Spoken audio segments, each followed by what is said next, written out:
नमस्कार दोस्तों, ज्ञानी बुद्धिजीवी के चैनल पे आप सभी का स्वागत है। तो दोस्तों, थंबनेल देख के तो आप लोगों को पता चल ही गया होगा कि आज के वीडियो थोड़ा सा अलग होने वाला है। अभी अभी दुनिया एक ग्लोबल पैंडेमिक से जस्ट उभर के आया था और हम सब सोचे थे कि चलो इसके बाद की दुनिया शायद बेहतर होगा, लेकिन नहीं। इसी बीच दोनों देश रशिया और यूक्रेन के बीच में एक खूनी युद्ध चल रहा है, जिसके लिए सबसे ज्यादा अगर किसी को सफर करना पड़ रहा है तो वो है ह्यूमैनिटी।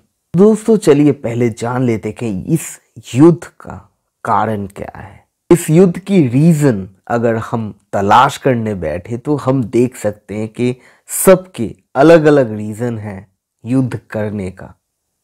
जो लोग युद्ध करना चाहते हैं वो लोग तो करेंगे, उनको बस एक छोटा सा रीजन की जरूरत है। इस युद्ध के लिए जो बारूद वो बहुत ही पहले से बिछाया गया था, बस जरूरत थी एक छोटी सी चिंगारी की। रीसेंट टाइम्स बात वहीं पे जाके बिगड़ा कि यूक्रेन घोषित किया कि वो नेटो में योगदान कर रहे हैं। इस बात पे रशिया भड़क गया, क्योंकि रशिया कभी नहीं चाहता कि यूक्रेन नेटो में योगदान करे। इससे नेटो की सेना रशिया की बॉर्डर तक आ जाता, यानी अमेरिका की पहुंच रशिया की बॉर्डर तक आ जाता, और ये रशिया कभी नहीं चाहता। तो रशिया पहले ही वार्निंग दे दिया था यूक्रेन को कि यूक्रेन अगर नेटो में जाएगा तो उसका फल यूक्रेन को भुगतना पड़ेगा। लेकिन यूक्रेन के पीछे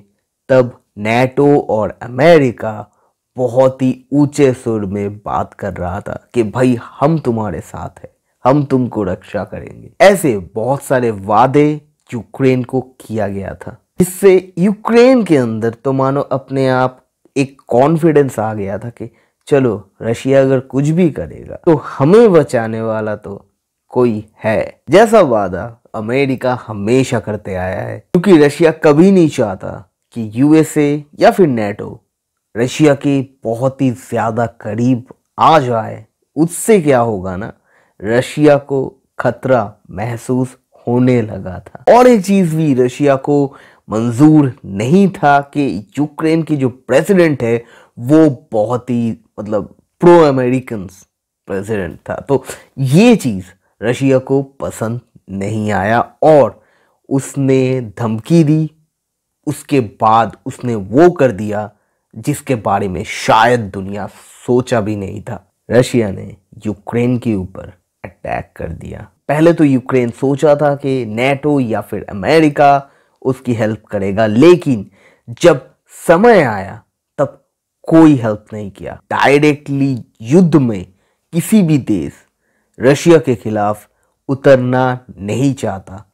दूसरा रीजन तो ये था कि नेचुरल गैस के हिसाब से यूरोप बहुत ज्यादा रशिया से डिपेंडेंट है। तो इस हिसाब को भी बहुत ही कैलकुलेशन के थ्रू वो लोग देख रहा था, जिसकी वजह से वो लोग यूक्रेन को अकेला छोड़ दिया रशिया के सामने। रशियन प्रेसिडेंट व्लादिमीर पुतिन ने यूक्रेन के प्रेसिडेंट ज़ेलेंस्की के सामने एक शर्त रखा, और वो ये है कि भाई तुम सरेंडर कर दो, यूक्रेन में हम एक नया सरकार बनाएंगे, जो सरकार रशिया के बात पे चलेगा। और सबने सोचा भी था कि शायद यूक्रेन के प्रेसिडेंट अपने देश को छोड़ के भाग जाएगा, लेकिन वो डटे रहे। उन्होंने फैसला किया कि वो इस युद्ध में अपने देश में रहेंगे, अपनी सेना के साथ, अपने देश की अवाम के साथ रहेंगे और रशिया की डट के सामना करेंगे। क्योंकि यूक्रेन की प्रेसिडेंट को पता चल गया था दुनिया में कोई भी किसी देश का भी सेना आके कम से कम इस स्टेज पे, बाद में पता नहीं क्या होगा, तो इस स्टेज पे किसी भी अलग कंट्रीज के आर्मी आके यूक्रेन की लड़ाई लड़ेगा। उनको ये बात पता चल गया था। और फिर क्या, जब मैं ये वीडियो बना रहा हूँ रशियन आर्मी शायद यूक्रेन की राजधानी कीव तक पहुंच गया है। लेकिन दोस्तों अब बात यहीं पे आते हैं कि क्या इस युद्ध को पहले ही रोका जा सकता था? मुझसे अगर पूछेंगे तो हाँ, इस युद्ध को रोका जा सकता था। पहले तो यूएसए और नेटो अगर ये डिक्लेयर कर देता कि भाई हम यूक्रेन को अपने साथ नहीं लेंगे और यूक्रेन की प्रेसिडेंट ये मान लेता कि चलो भाई हम अब तो नेटो में नहीं जा रहे हैं, तो वो लाशें जो अब यूक्रेन की सड़क पे गलियों में यूक्रेन की आवाम की सोल्जर्स की बिखरे पड़े हैं, वो लाशें शायद जिंदा होते। दोस्तों थॉर रैग्नारॉक का एक बहुत ही अच्छा डायलॉग है कि समझदार राजा कभी युद्ध नहीं चाहता, लेकिन युद्ध के लिए तैयार हमेशा रहता है। ऐसा नहीं है कि मैं रशिया को जस्टिफाई कर रहा हूं, मैं आता हूं उसके बारे में, लेकिन किस तरीके से इस युद्ध को अवॉइड किया जा सकता था, मैं उसी के बारे में बात कर रहा हूं। पहले ही अगर अमेरिका और नेटो ने इस बात को मान लेता कि हम यूक्रेन को नहीं लेंगे, तब तो युद्ध का कोई सवाल ही नहीं होता। हाँ, तब क्या होता, हाँ, रशिया की जो गवर्नमेंट है वो कोशिश करता, मतलब यूक्रेन के अंदर डिस्टरबेंस पैदा करके या उनकी जो सेपरेटिस्ट है उनको आर्म्स दे के यूक्रेन के अंदर वो लोग कुछ कर सकते थे डिस्टरबेंस सरकार को गिराने के लिए। लेकिन उसके लिए भी टाइम लगता है, ऐसा नहीं है कि टाइम नहीं लगता उसके लिए। चाहे रशिया की कितने भी सोल्जर मरे, कितने भी आर्म्स एम्यूनिशंस खत्म हो जाए, कितने भी फाइटर जेट्स गिराया जाए, टैंक को नेस्तनाबूद किया जाए, लेकिन अल्टीमेटली डैमेज यूक्रेन का ही हो रहा है, क्योंकि वो लोग अपने घर पे लड़ रहे हैं।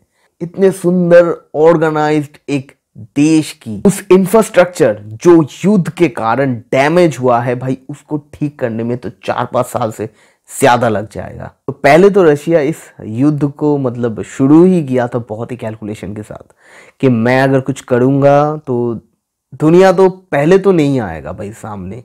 रशिया को कॉन्फिडेंस था इसका, और युद्ध में रशिया की डैमेज तो हुआ है भाई। ये वो लोग अगर ना भी माने, मतलब रशिया अगर ना भी माने, फिर भी मैं बोलूंगा भाई डैमेज हुआ है, क्योंकि यूक्रेन अपने घर में लड़। रशिया की आर्म फोर्सेस को डैमेज झेलना पड़ा है, कैजुअलिटी झेलना पड़ा है बहुत ज्यादा। जितना वो लोग एक्सपेक्ट किया था शायद उससे ज्यादा झेलने को देखा गया है। इसीलिए रशिया बेलारूस की जो आर्मी है उसके साथ साथ चेचन का जो फोर्स है, मतलब वो लोग तो कन्वेंशनल आर्मी फोर्स की तरह नहीं है, मतलब यूरोप की सबसे ब्रूटल और टायरेंट जैसा है। मतलब उन लोगों को रशिया यूक्रेन में उतार दिया है सिर्फ और सिर्फ यूक्रेनियन आर्मी को नेस्तनाबूद करने के लिए नहीं, यूक्रेन की जो आम जनता उनको सबक सिखाने के लिए भी चेचन फोर्स को यूक्रेन में उतार दिया गया है। और इस चीज का तो मतलब आप लोग ख्याल भी नहीं कर सकते कि किस तरीके की घिनौनी फाइट, किस तरीके की घिनौनी काम ये लोग कर सकते हैं। अब हम लोग तो सिर्फ प्रार्थना कर सकते हैं। लेकिन सबसे दर्दनाक चीजें जो दिखाई दे रहा है वो है आम नागरिक, मतलब यूक्रेन की जो आम नागरिक है उनकी मतलब जो आंसू, उनके डर, उनके बलिदान, ये बहुत ही ज्यादा खटकता है। मतलब अब इस तरीके की युद्ध का माहौल की अगर बात की जाए तो हम लोग नहीं भूल सकते। सिर्फ कुछ नेशंस की मतलब इंटरेस्ट की वजह से सीरिया, इराक, अफगानिस्तान जैसे देश, ये सब यूक्रेन से भी पहले इस तरीके की हालात भुगत चुके हैं। तो ऐसा नहीं है कि ये हम लोग पहली बार देख रहे हैं, लेकिन जो हो रहा है ये ह्यूमैनिटी के लिए तो सही चीज नहीं हो रहा है, क्योंकि भाई दुनिया के पास काम करने के लिए अभी बहुत सारे मुद्दे बाकी हैं।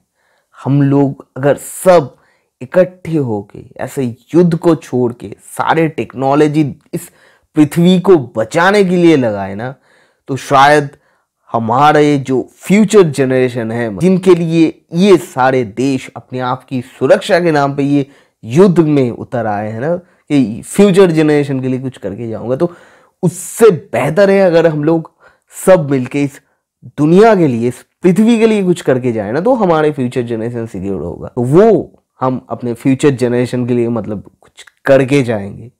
युद्ध करके कुछ फायदा नहीं होगा। मुझे पता नहीं कि ये युद्ध कहाँ पे जाके खत्म होगा, लेकिन दोस्तों अब से मतलब हर देश के सामने एक दरवाजा तो खुल गया। हर देश को शायद पता चल गया कि भाई दोस्त कोई नहीं होता, सब लोग अपना इंटरेस्ट देखता है। तो हर देश को ताकतवर बनना पड़ेगा और इसके लिए सभी देश अपने आप को मजबूत बनाएगा, आर्म्स खरीदेगा, और किससे खरीदेगा वो नाम बोलने की ज़रूरत नहीं है। तो प्लान काफ़ी अच्छा है। और जाते जाते और एक बात कह के जाऊंगा, 1998 की मई में इंडिया पोखरान में जो परमाणु परीक्षण किया था, अब समझ में आया सब लोगों कि उसका वैल्यू कितना है।